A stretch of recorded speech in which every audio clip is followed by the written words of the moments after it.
What's happening, everybody? Welcome to another episode of the Jiu Jitsu Junction podcast. I believe it's episode 10. And in this episode, we're going to be talking about how valuable training techniques and movements is for both sides. So everybody has a strong side, everybody has a weak side. So training both of them. And we also want to give concrete advice by the end for how beginners and white belts should be approaching this problem in training. Mm-hmm. So I think that the first thing to do, especially for our more beginner listeners, is to talk about what's actually pretty typical and what we see in most jiu-jitsu schools.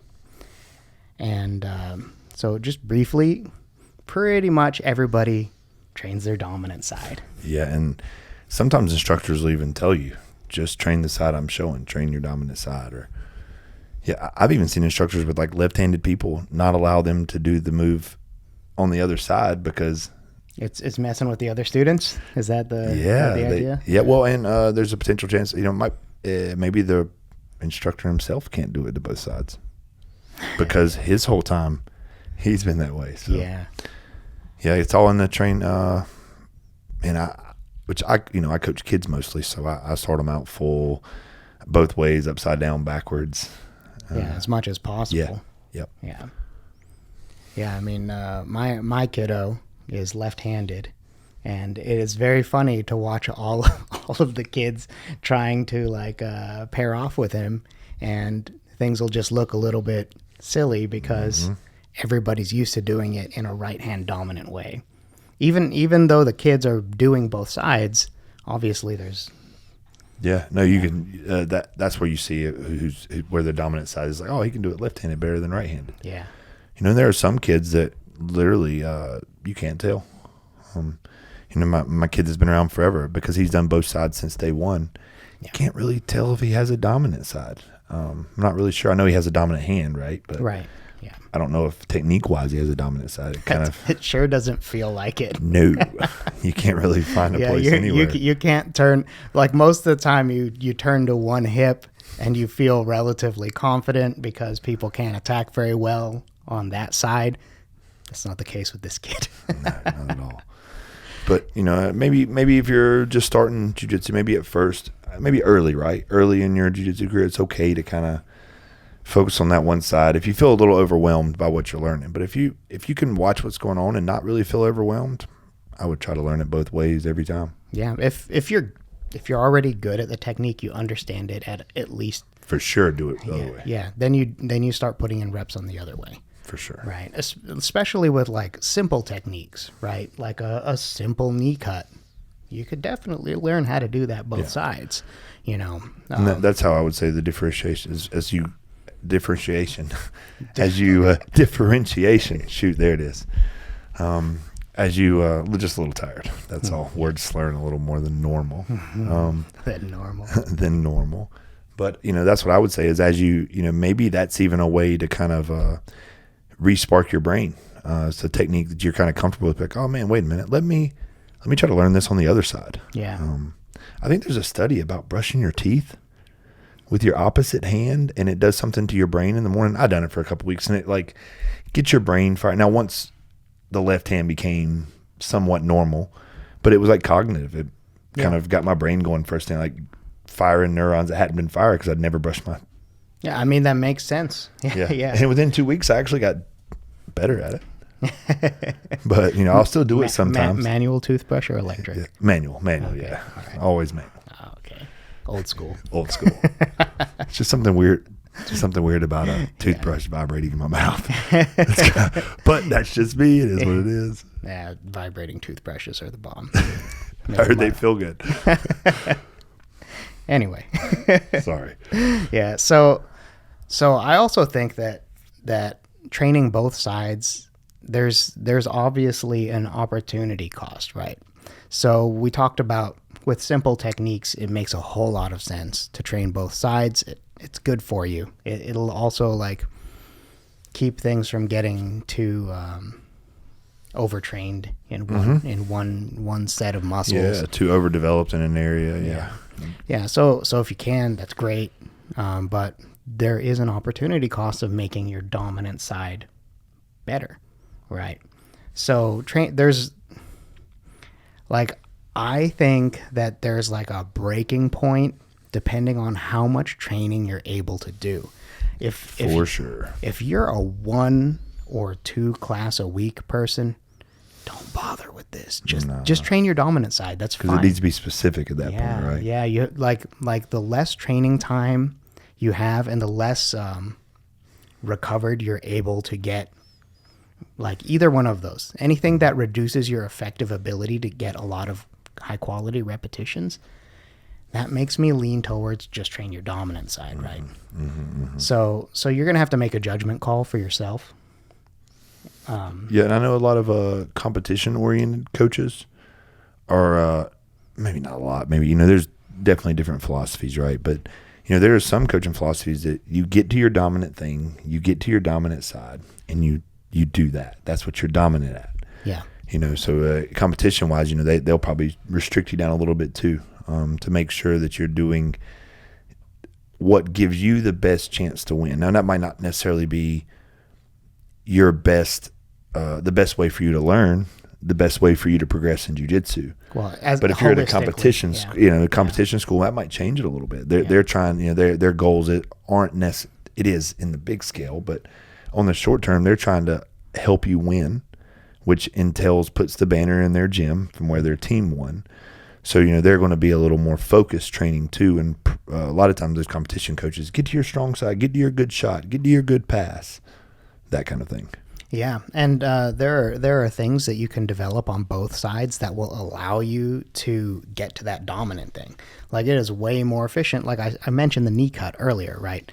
Being able to knee cut to either side. And then instead of knowing how to do all of your side control submissions from both sides, maybe you just spend a little bit of time making it so you can get to the other side of side control, right? And that's way easier than learning your 3 or however many submissions from the other side of side control. Yeah, that'll probably go back to what we kind of harp on every time.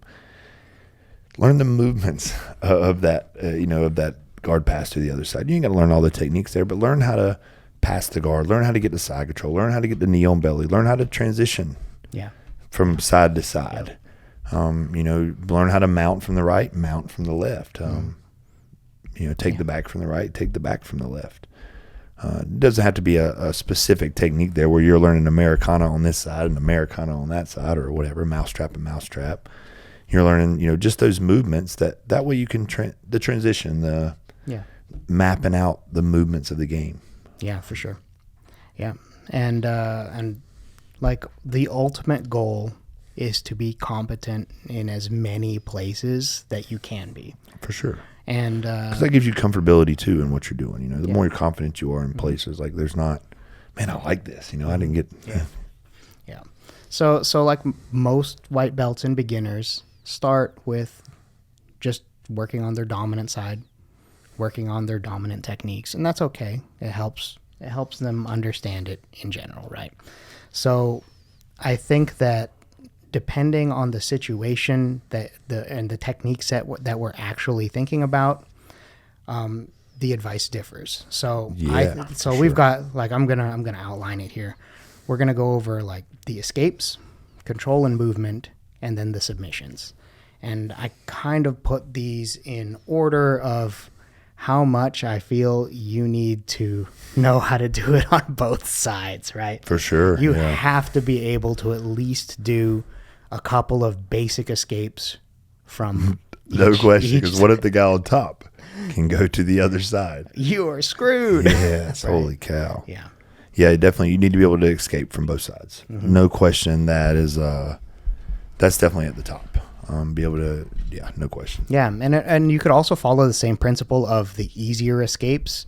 You get a lot of reps on both sides. Yeah, and again, gosh, man, every time I go back to there's a baseline of movements for escapes, and I'm not talking about going through your whole, move the head, frame under, put a knee shield in, and break the grip to get back to guard. I'm talking about the movement that's going to create a scramble to get you back to on top. It's just working your baseline movements. Move the head and pulling your elbow under, getting to your base. Those things from both sides are going to be so, so valuable, as you start to move down the list. Yeah, for sure.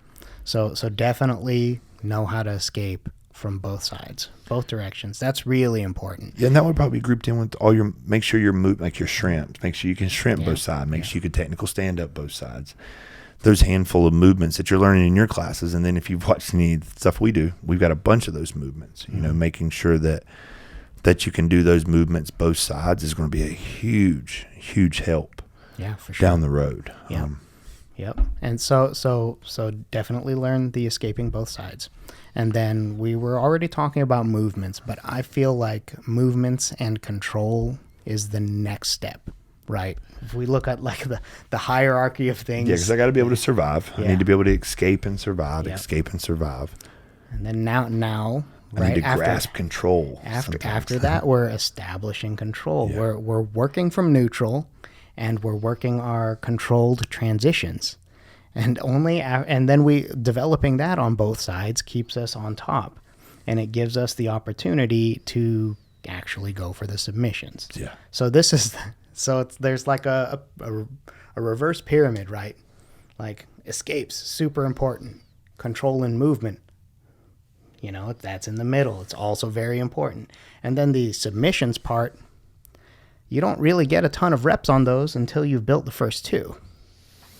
Yep. No, 100%. I think once those first two are built, and if you have control movement from both sides, then you've already your brain's working for escapes from both sides. Mm-hmm.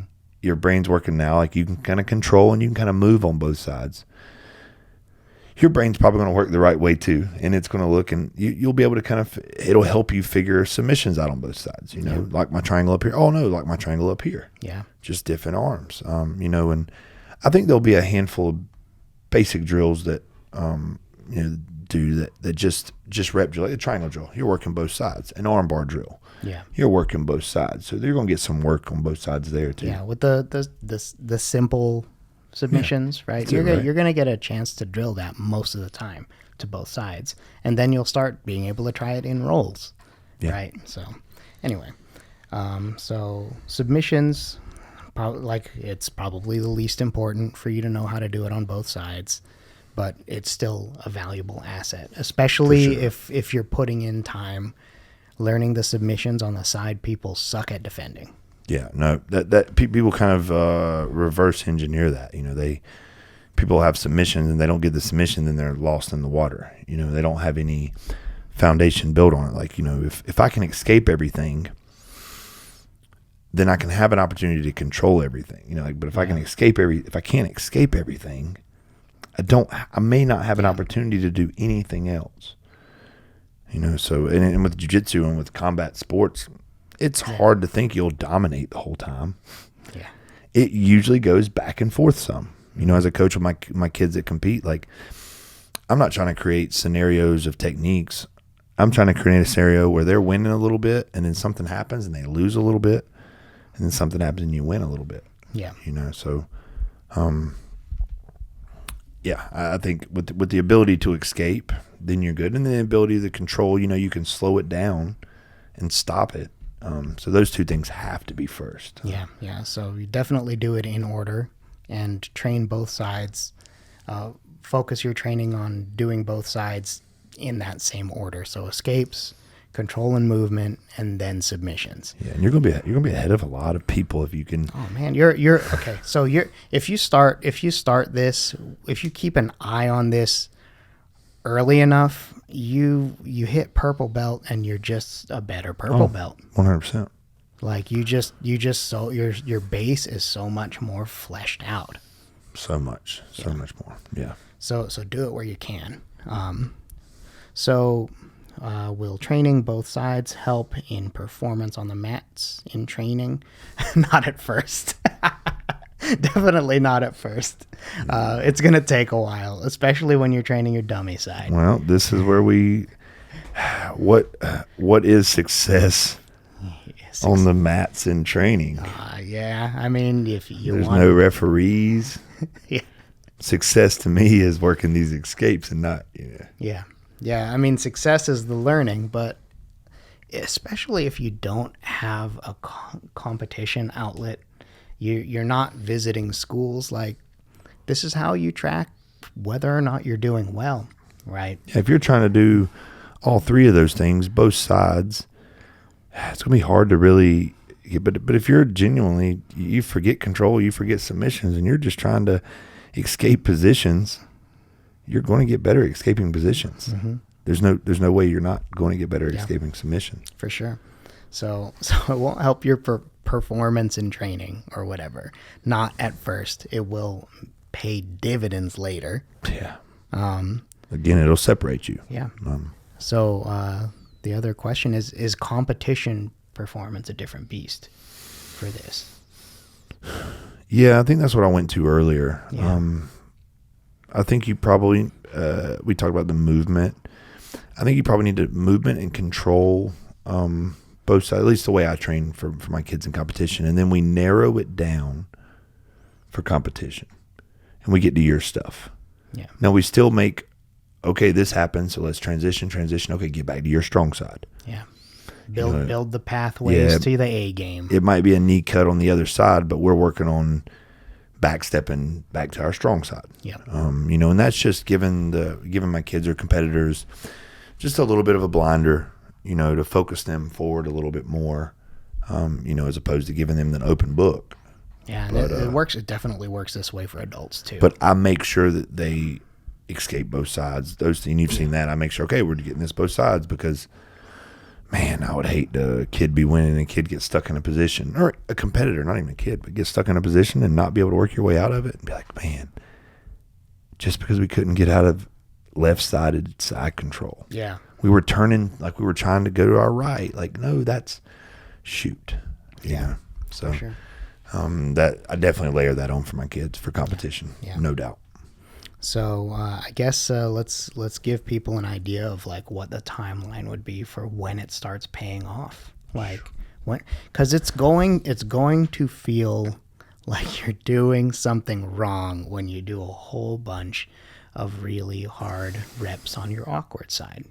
So when does it pay off? Like give them a reason to do this delayed gratification thing. Like if people know, like, this is going to pay off a decent amount in a year, but 3 years down the line, you're going to be passing people, like, what do you think? What have you seen?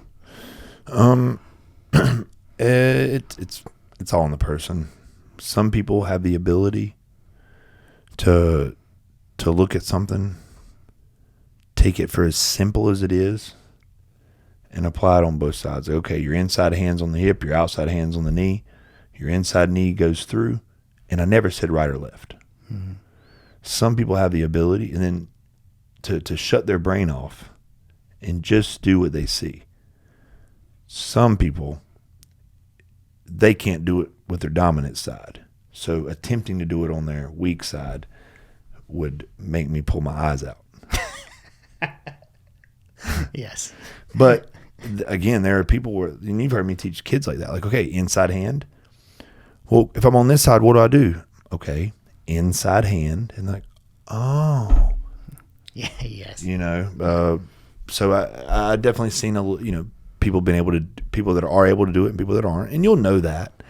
You'll know that about yourself. It personally takes me a ton of reps to start working my weak side. To get where you feel kind of comfortable. And I've just accepted that I'm one of those people that's going to have to work harder, and that's okay. Just brushing my teeth with my opposite hand took me 2 weeks for it not to feel awkward. Yeah. Now, and that was 2 weeks of at least twice a day, sometimes three times a day, brushing my teeth. So talking 14 days, 28 to and that's just brushing your 35, teeth. just brushing my teeth. So I could imagine, there's a lot of other stuff. And then the brain, I think the brain, again, if you're able to look at something and say, okay, I'm going to try to assess it on the other side, that does something for your brain too, your cognitive ability. Like that's good for you. Yeah. So just maybe you don't see actual tangible results right away, but just the mind opening of trying to do it both sides, I think, is valuable. Trust me. Yeah. I think it plays a role. So I think it's valuable from day one, but you just might not see it. Yeah, it brings you value. It's not going to bring sure. you immediate performance, and if you're okay with that, which you probably should be, because it doesn't really matter in training, right? It doesn't. The idea is to learn and to become, as well developed as you can be, right? Okay. So what's this other thing I have here? So here's something that I ended up doing by accident. So what about training things weak side only? Working directly on the weak side techniques. I choke everyone left-handed. I'm right-handed. So I just something that I picked up by accident, and then I started doing a whole bunch of stuff left-handed. And it was just like I did a few foundational things where I figured out that if I work on one side, that's where everyone's weak. So I just put in all my reps that way. Interesting. So if you want, well, and that we said earlier, that probably separated you from a handful of people that wasn't able to escape both sides correctly. Yeah, and I didn't even know I was doing it. But other people, for sure, because I can escape both sides. I did not shy away. I've got my butt kicked a lot over the past 9 years. Yeah, 9.5 years of doing jiu-jitsu. A lot of my butt kicked and a lot of escaping. Yeah. So you could go that route if you want to. Like I honestly think that's probably a really high value performance route. Like if you're looking for performance, and then it's so much easier to fill it in on your dominant side later. Where I'm at, for sure, no question. Where I'm at, I do it. I'm like, okay, I went through a couple phases nerding out when it come to my training, and I wanted to make sure that I could get my stance close to square, so I could attack both sides equally. So I just kind of said, okay, for the next 6 months, I'm a left leg lead. Mm-hmm.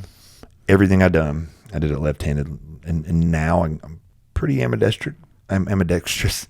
Man, I'm messing up on all my words today. I don't do both sides correctly. I do both sides good. I do both sides more real gooder. Good. But, it was probably a good six weeks, man, maybe longer, where I just felt so awkward. And now I can kind of teach stuff both sides. I found it super valuable in me being a coach because, again, you got left-handed kids. And I have a kid on my program, Riker, I can say his name, I don't matter. His dad actually brought him to me 5 years ago because the martial arts school they took him to, Riker was left-handed. And the guy made him stand in a right-handed stance. Now it doesn't matter. Riker can do both sides. It doesn't matter. And I pick around with Brian about it all the time. But all it was is the instructor didn't know how to teach a left-handed stance. Yeah. Mm-hmm. And I kind of made I've got to make sure I learn. I got to be able to at least show it both sides. I can't have a kid, and it's got to look good. So I took 6 months, probably good 6 months in all of my training to do stuff in the other stance. And now I'm probably one of the most fluid back and forth. Yeah, you're close to ambidextrous. Yeah, really, really, really close to it. And that was but it was a couple periods where I really focused. I was like, you know what? I've got to do this. Okay, I'm going to try that back step to the other side. I've got to get to it because I want to step over the head and back. And I kind of nerded out on a few positions where I made sure to do my weak side. Yeah. Which isn't my weak side anymore. It's my other side. It's your other side, yeah. I don't like describing things as weak and strong. Words matter. They're powerful. Yeah, so sorry, not your weak side, your other side. All right. Well, I think that do you have any other comments? I feel like we've pretty much we've covered it. If you feel like you need more coverage or specific advice, you can always leave a comment below if you're watching on YouTube. We read all the comments, so if you want additional information, Yeah, drop it in a comment below. And thank you for watching. This is the end of the episode, and we will see you next time.